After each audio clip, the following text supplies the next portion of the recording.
Hey, stop whatever you're doing right now, because if you're thinking about buying one of these cars in 2026, you could be about to make a really expensive mistake. We're talking thousands of dollars in repairs, constant trips to the dealership, and the kind of regret that hits you every single morning when you turn that key and pray it starts. Welcome to Infinite Garage. If you're new here, hit that subscribe button right now because we save you money and headaches on every single video. Today we're breaking down the worst cars you should absolutely never buy in 2026, and trust me, a couple of these are going to surprise you. Let's kick things off with a car that sounds like a great deal on paper, the Chevrolet Spark. Now hear me out. Yes, it's cheap up front. Yes, the gas mileage looks decent. But here's what the sticker price doesn't tell you. The Spark has one of the worst long-term reliability records in its class. Owners constantly report transmission shudder, electrical gremlins, and an engine that just doesn't hold up past 80,000 miles. And because this thing was essentially a budget import, finding quality replacement parts is a nightmare. You end up paying more per mile in repairs than you would on a used Honda Civic that cost twice as much to begin with. Lesson 1. Cheap entry price almost always means expensive ownership. Now let's talk about something a little flashier. The Nissan CVT problem is real, and it affects a ton of models you probably see every day: the Rogue, the Sentra, the Altima, the Pathfinder. Nissan's continuously variable transmission has been a ticking time bomb for years, and in 2026, you're still seeing it in used inventory everywhere. People buy these cars because they look solid, the interiors are decent, and the price feels right. Then somewhere between 80K and 100K miles, boom, transmission failure. And we're not talking a small fix. CVT replacements run anywhere from $3,500 to over $5,000 depending on your model. Nissan even settled a class action lawsuit over this, which tells you everything you need to know. If someone's trying to sell you a high-mileage Nissan CVT vehicle, walk away. Seriously, just walk. Here's one that's going to sting a little. The Ford EcoBoost 1.5-liter engine, found in older Escapes and Fusions, has a well-documented coolant leak issue where coolant can actually get into the cylinders. That leads to hydrolocking, which basically means your engine is done.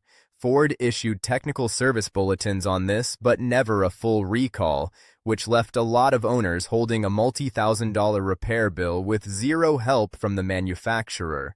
The kicker? These cars look completely fine from the outside. They drive fine, they show up clean on a basic inspection. You'd never know until it's too late. This is exactly why getting a pre-purchase inspection from a trusted mechanic before buying any used car is non-negotiable. Let's take a quick detour into luxury territory, because a lot of people think buying a used luxury car is the ultimate deal. Get all that premium experience for a fraction of the price, right? Wrong. And nothing proves that better than the Jaguar XF and XE.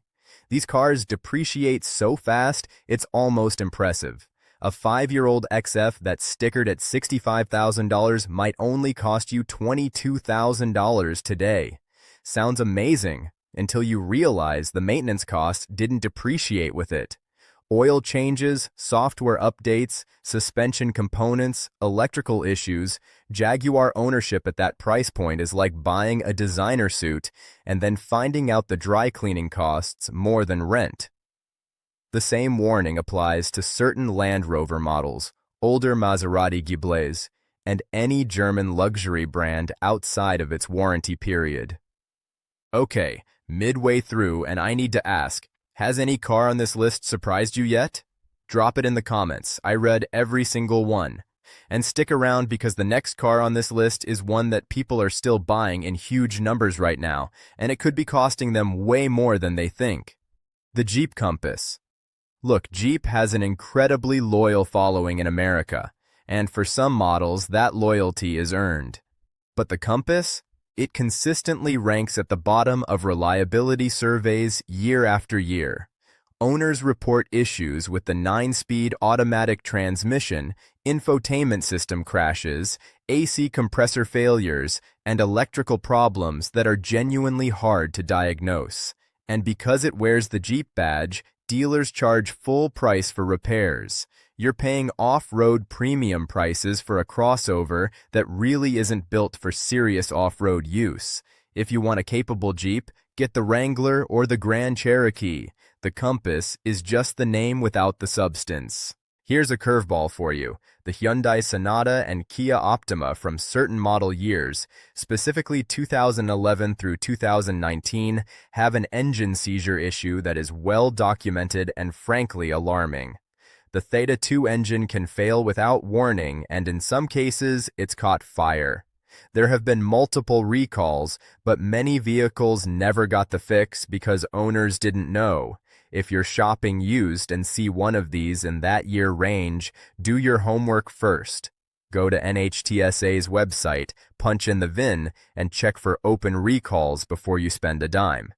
This is free, it takes 2 minutes, and it could save your life, not just your wallet.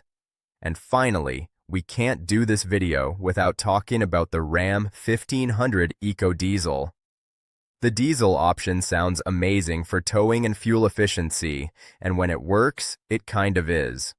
But the Eco Diesel has had serious issues with the emission system, specifically the EGR cooler and diesel particulate filter.